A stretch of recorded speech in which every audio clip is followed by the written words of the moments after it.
The first step is you manage your culture by who's the gatekeeper of your culture. At the point of hire, you have to know who you're bringing in, whether you're bringing in a virus or whether you're bringing in someone that's going to be high performing. That's the very first step, because that begins the cycle of despair, of making wrong hires until the leader becomes so, there's only so much you can be betrayed. You know, I know it doesn't look like betrayal. It's not normal betrayal. But when a leader goes, I want this team to thrive and flourish so much, I want everybody to be really successful. And yet people go, well, I don't really care about that. Or I don't have the same vision for myself. And they continue to betray the vision of the leader. The leader becomes disenfranchised. So that's the first step. But the deeper level is that the leader has to look at the organization is a reflection of their own thinking and how they live their own life. Being an entrepreneur is probably the most powerful mirror you can ever look into, because the results you get or don't get is a reflection of what is missing inside your own belief system, your misaligned values, your lack of dedication to your mission, your inability to actually grasp the fact that every word you speak, every thought you think is either worshiping at the temple of your success or worshiping at the temple of your demise.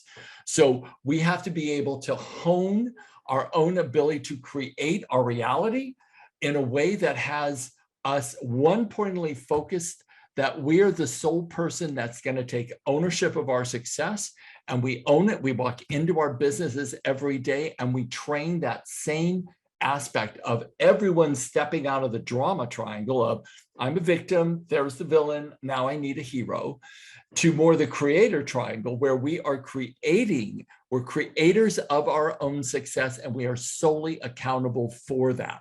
That has to be trained from the top down, the bottom up, and laterally throughout an organization and throughout a team, because people have to step up. And if they can't, and many of them won't, if they don't have the innate personality traits, they won't be able to. But if they do, they'll be able to really be a rock star.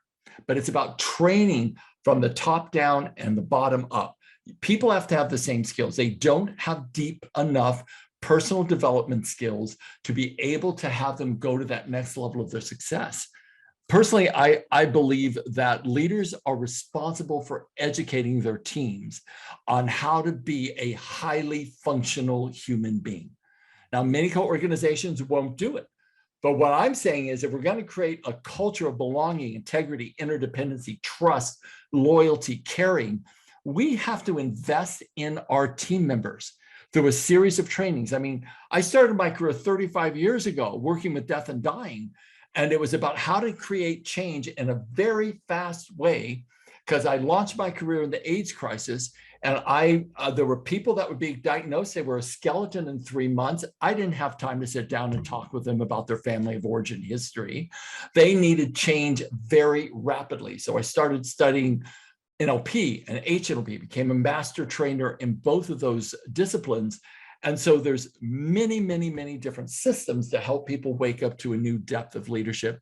And that education has to be given.